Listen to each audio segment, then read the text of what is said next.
Hi hello ಸ್ನೇಹಿತರೆ, welcome to tractor Pragati YouTube ಚಾನಲ್ಗೆ ಎಲ್ಲರಿಗೂ ಆತ್ಮೀಯವಾದಂಥ ಸ್ವಾಗತ. ಇವತ್ತಿನ ಇದೊಂದು ವಿಡಿಯೋದಲ್ಲಿ ಐಸರ್ 548 ಟ್ರ್ಯಾಕ್ಟರು ಮಾರಾಟಕ್ಕೆ ಸಿದ್ಧವಾಗಿದೆ. ಇದಕ್ಕೂ ಮುನ್ನ ಸ್ನೇಹಿತರೆ, ಟ್ರ್ಯಾಕ್ಟರ್ ಪ್ರಗತಿ ಯೂಟ್ಯೂಬ್ ಚಾನಲ್ನ ಸಬ್ಸ್ಕ್ರೈಬ್ ಆಗದಿದ್ದರೆ ಸಬ್ಸ್ಕ್ರೈಬ್ ಆಗಿ. ನಾವು ಪ್ರತಿದಿನ ಸೆಕೆಂಡ್ ಹ್ಯಾಂಡ್ ವಾಹನಗಳು ಮಾರಾಟಕ್ಕಿದ್ದು ಅಂದರೆ ಅವುಗಳ ವಿಡಿಯೋವನ್ನು ಅಪ್ಲೋಡ್ ಮಾಡ್ತಾ ಇರ್ತವೆ. ಚಾನಲನ್ನು ಈಗಲೇ ಸಬ್ಸ್ಕ್ರೈಬ್ ಆಗಿ. ಹಾಗೆ ನಿಮ್ಮ ಮುಂದೆ ಇದೆ ನೋಡಿ ಐಸರ್ 548 ಸ್ನೇಹಿತರೆ. ಈ ಟ್ರ್ಯಾಕ್ಟರ್ ಬಂದು ಮಾಡಲ್ ನೋಡೋದಾದರೆ 2017 ಮಾಡಲ್ಲು. 2017 ಮಾಡಲ್ಲು ಟ್ರ್ಯಾಕ್ಟರ್ ಬಂದು ಪವರ್ ಸ್ಟೀರಿಂಗು ಹಾಗೆ ಆಯಿಲ್ ಬ್ರೇಕನ್ನು ಕೂಡ ಹೊಂದಿದ್ದು, ಇಂಜನ್ ಆ್ಯಂಡ್ ಗೇರ್ ಬಾಕ್ಸ್ ಕೂಡ ಗುಡ್ ಕಂಡೀಷನಲ್ಲಿ ಇದೆ.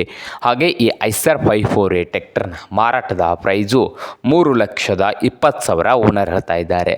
3,20,000 ಓನರ್ ಹೇಳ್ತಾ ಇದ್ದು, ಇದೇನು ಫೈನಲ್ ಆಗುವುದಿಲ್ಲ, ಇನ್ನೂ ವ್ಯವಹಾರ ಕೂತ್ರೆ ಹೆಚ್ಚು ಕಡಿಮೆ ಆಗ್ತದ. ಹಾಗೆ ಈ ಐಸರ್ 548 ಟ್ರ್ಯಾಕ್ಟರ್ ಇರುವ ಲೊಕೇಶನ್ ಬಂದು ಸ್ನೇಹಿತರೆ ಬದಾಮಿ ಲೊಕೇಶನಲ್ಲಿ ಮಾರಾಟಕ್ಕೆ ಇದೆ. ನಿಮಗೇನಾದರೂ ಬೇಕಾಗಿದ್ದರೆ ಓನರ್ಗೆ ಕರೆ ಮಾಡಿ, ಖರೀದಿ ಮಾಡಿ. ಓನರ್ ನಂಬರು ವಿಡಿಯೋದ ತೆಳಗಿರುವ ಟೈಟಲ್ನಲ್ಲಿ ನಂಬರ್ ಇದೆ, ಆ ನಂಬರ್ಗೆ ಕರೆ ಮಾಡಿ ಖರೀದಿ ಮಾಡಿ. ಹಾಗೆ ಚಾನಲ್ ಕೂಡ ಸಬ್ಸ್ಕ್ರೈಬ್ ಆಗಿ. ವಿಡಿಯೋ ಇಷ್ಟವಾದರೆ ಲೈಕ್ ಕೂಡ ಮಾಡಿ ಸ್ನೇಹಿತರೆ.